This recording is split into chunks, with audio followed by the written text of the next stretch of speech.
offer. GCMMA boys coming to you this week. We told you there was a good shot at a live reaction.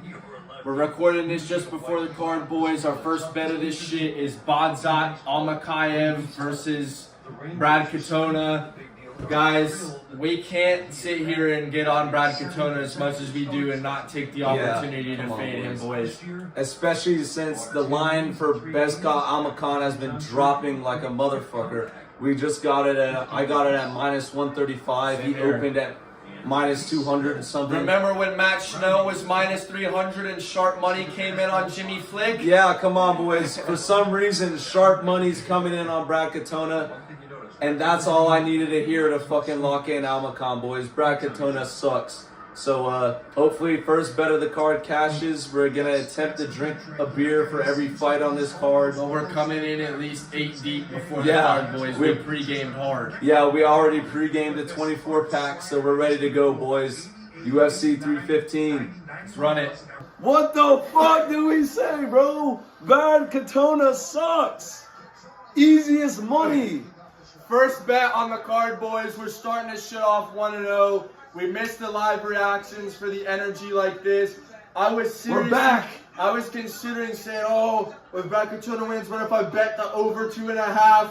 Do not ever second guess yourself in this shit. We didn't take anything but Bukoyev money line or Bazakat, whatever this fucking guy's name is. He knocks him out cold in the first round, boys. But shit, he's making it hard to drink one beer per fight. The fight's over in fucking a minute. Sharp money on Brad Katona, eh? Sharp, what are we fucking saying? Sharp money. How's those sharps looking right now, bud? It is what it is. All right, boys. Next fight. Who's the next fight? Santos versus We're locking in Santos, boys. We're locking in Santos. Plus money. If he loses, we're still up on the card, boys. Fading the Asians. Let's run it. GCMMA, boys. Daniel Santos starting off the card 2 for 2. It was the same situation with him as we said with Brad Katona, boys. We can't insult certain things on our channel and not take the opportunity to fade them.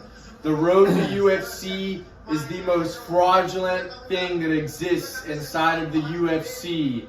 And because the Korean Tiger won the road to the UFC and got a decision over Blake Builder, we took Daniel Santos at plus money and he won 30-27. Cash it, boys. No racism, no none of that shit. We fade these Asian guys because we recognize a pattern. They go on the road to UFC, they beat other Asian guys, and then they come into the UFC and they lose. That's just what happens, boys. And I'm not laying one of those guys as a favorite against somebody who I've seen in the UFC run shit like Daniel Santos, and it paid off, boys.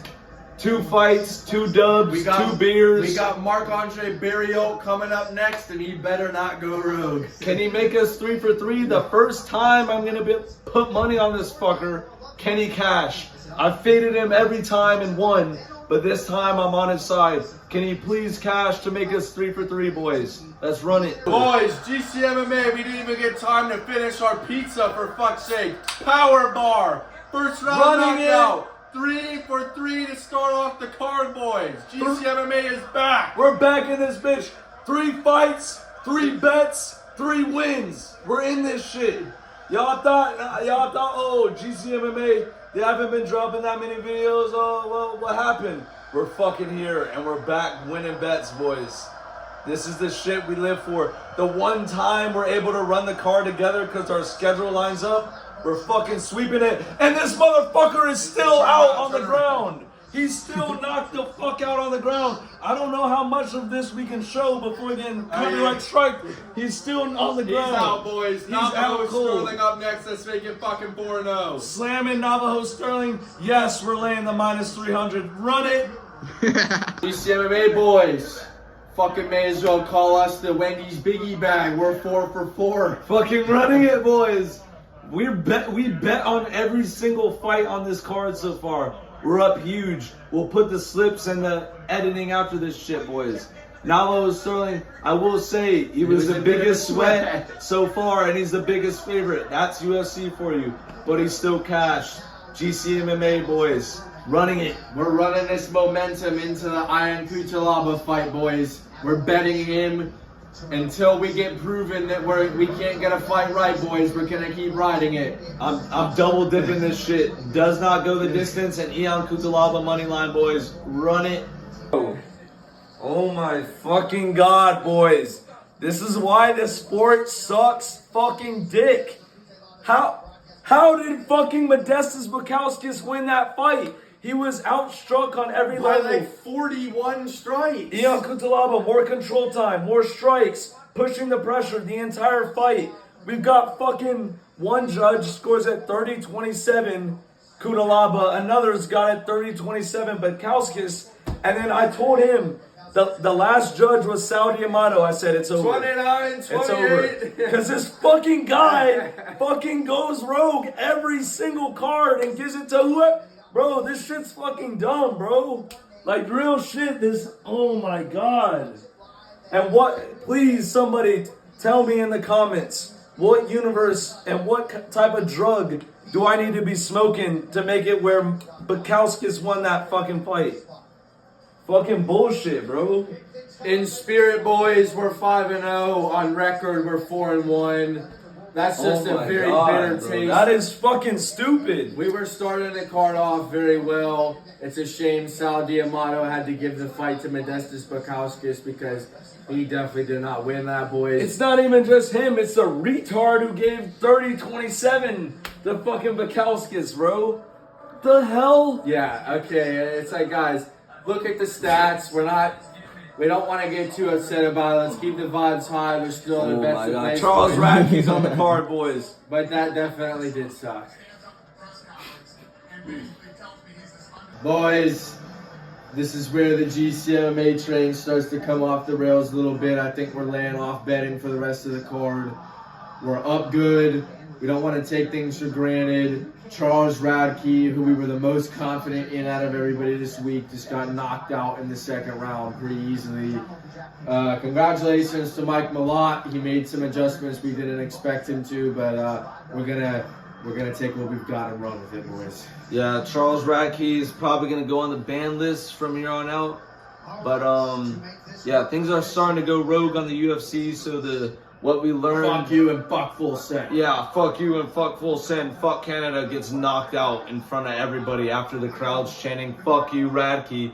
Your answer to that is getting knocked out. But anyways, boys, shit's starting to go rogue. So what we've learned from our past mistakes is to lay the fuck off and not try to get backs. It's really hard to resist the Jose Aldo get back. I'll probably end up running it, but the wise thing is not to run it, boys. So we'll see what else this card has to offer. Fuck all this bullshit going on. And seriously, fuck the judges for that last fight. Ion Cutelaba won that. That was a robbery. Alright, boys. Benoit Saint Denis gets the victory over Kyle Prepelic, whatever the fuck. Anyways, Benoit Saint Denis, he went in there and did what he needed to do. But I can't say I'm really impressed. Gaethje, Hooker, I am coming. Gaethje and Hooker would have killed that guy within the first half of the first round, boys. Yeah, I mean, this was very disappointing watching that because we were gonna bet a lot of money on Joel Alvarez, who pulled out of the fight, and after seeing that, I'm even more confident that Joel Alvarez would have whooped his ass. They need to rebook that fight because Saint Denis will probably be a favorite after that because he's gonna get all the recency bias and shit. So which is ridiculous. Please rebook that so we can get Joel Alvarez at plus money. Remember, Joel Alvarez is moving up to 170. Oh yeah, well fuck that. Never mind. That would have been a very good opportunity to get Joel Alvarez at plus money, but it is what it is, boys. Aldo's next. Like we said, boys, we're super, super tempted to lock him in, but we just got to lay off for the day. Like we said, we don't want to push our luck going any further. The Ion Cutelaba thing and Charles Radke was enough for us to realize, okay, let's quit while we're ahead in this because this is obviously trending rogue. Yeah, we've learned a lot from our mistakes in the past. We've been burned many times by our greed and keep trying to bet on the card and shit. We know when things start going rogue, like that decision in the Modestas-Bukauskas fight, to start laying off, boys. We started to overstay our welcome. Yeah, we're evacing this fucking card from a betting standpoint. Now we're just enjoying the fights with no bets on it. And I hope JDM wins. And I hope fucking Aldo gets this shit done, because Shevchenko, nah. Yeah. Yeah. Jose Aldo versus Amian Zahabi, boys. This is one of those reasons that you become very, very grateful you laid off whenever we did, because we were 100% going to bet Jose Aldo, and he put out a great fight, of course, but didn't go his way.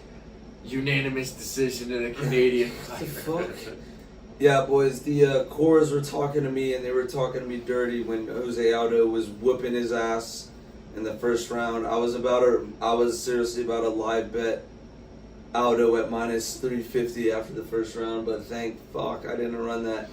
I really do think he won that fight. I mean, first round, you got to give it to Aldo. Second round was a little closer than the first, but I still feel like Aldo won that.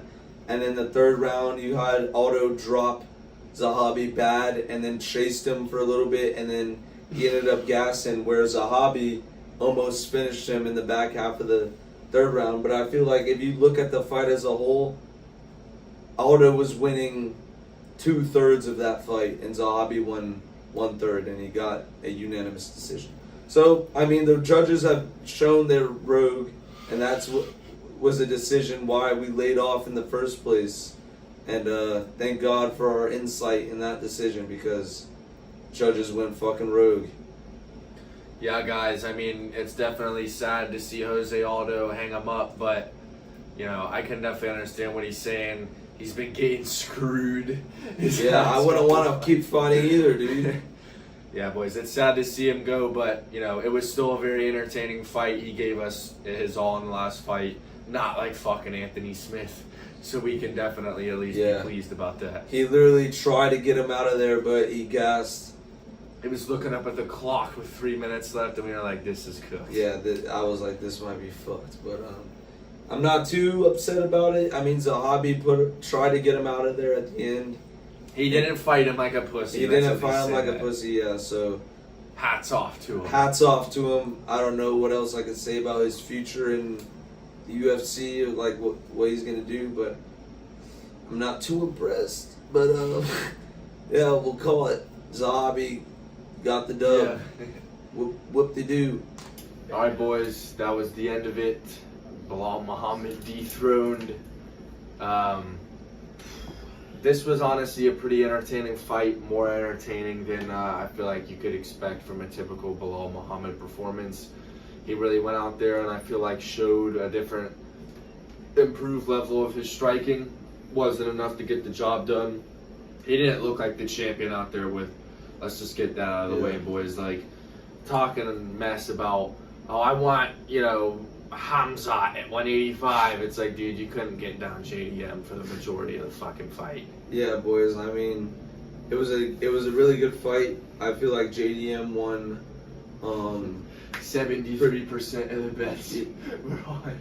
Yeah. When I saw that, I really wanted to live bet JDM, but I resisted my inner DJ mind.